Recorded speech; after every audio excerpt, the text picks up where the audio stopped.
Pan Indian ലേബലിൽ വരുന്ന ചില അന്യഭാഷാ ചിത്രങ്ങൾ കാണുമ്പോൾ നമ്മളിൽ പലരും ആലോചിക്കും ഇതുപോലൊന്ന് എന്നായിരിക്കും മലയാളത്തിൽ വരികയെന്ന്. ഏതു ഭാഷക്കാർക്കും ആകർഷണം തോന്നുന്ന പ്രമേയം കൊണ്ടും താരപ്രകടനങ്ങൾ കൊണ്ടും സാങ്കേതിക മികവുകൊണ്ടും സമ്പന്നമായിരിക്കും അത്തരം ചിത്രങ്ങളെന്നതാണ് അതിന് കാരണം. മലയാളത്തിലും ഇതാ അത്തരമൊരു ചിത്രം വന്നിരിക്കുന്നു. പറഞ്ഞുവരുന്നത് ക്യൂബ്സ് എന്റർടൈൻമെന്റ്സിന്റെ ബാനറിൽ ഷരീഫ് മുഹമ്മദ് നിർമ്മിച്ച് നവാഗതനായ പോൾ ജോർജ് സംവിധാനം ചെയ്ത് ആന്റണി വർഗീസ് നായകനായ കാട്ടാളനെക്കുറിച്ചാണ്. സാങ്കേതിക മികവുകൊണ്ട് പ്രേക്ഷകരെ കയ്യിലെടുക്കുന്ന ചിത്രമാണ് കാട്ടാളൻ. ആനക്കൊല്ലി എന്ന കാടും അവിടെ നടക്കുന്ന ആനവേട്ടയുമാണ് ചിത്രത്തിന്റെ കഥാപശ്ചാത്തലം. ആനവേട്ടക്കാർ തമ്മിലുള്ള പകയും സംഘർഷവും നടക്കുന്നതിനിടെ ഇവർക്കിടയിലേക്ക് ആന്റണി എന്ന ചെറുപ്പക്കാരൻ കൂടിയെത്തുന്നതോടെ കാട്ടാളൻ സംഘർഷഭരിതമാകുന്നു. വില്ലന്മാരെ കാണിച്ചുകൊണ്ടാണ് ചിത്രം ആരംഭിക്കുന്നത്. വില്ലന്മാരുടെ ലോകവും പശ്ചാത്തലവും കാണിച്ച ശേഷമാണ് കഥ നായകനിലേക്ക് ഗിയർ മാറ്റുന്നത്. ഏതുതരത്തിലുള്ള ആളുകളെയാണ് നായകന് ഭാവിയിൽ നേരിടാനുള്ളതെന്ന അടിത്തറയിടുക കൂടിയാണ് അണിയറ പ്രവർത്തകർ ഇതുവഴി ചെയ്തിരിക്കുന്നത്.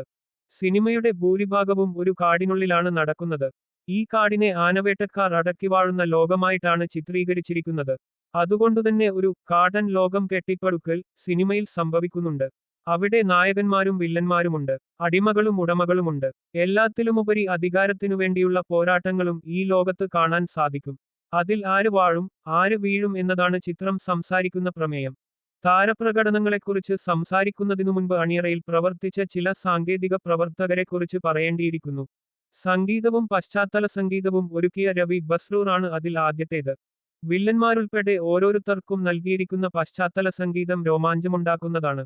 അതിൽ ഒരെണ്ണം പോലും മറ്റൊന്നിനോട് സാദൃശ്യമില്ല എന്നതും എടുത്തുപറയണം. ബ്ലഡ് ഓൺ ടസ്ക് എന്ന ഗാനം മാത്രം ചില രംഗങ്ങളിൽ കൈയടിക്കാൻ പ്രേരിപ്പിക്കുന്നുണ്ട്. ആക്ഷൻ സന്തോഷ് കച്ച കംഫാർഡി ടീം ഒരുക്കിയ ആക്ഷൻ രംഗങ്ങളെയും അഭിനന്ദിക്കാതെ വയ്യ.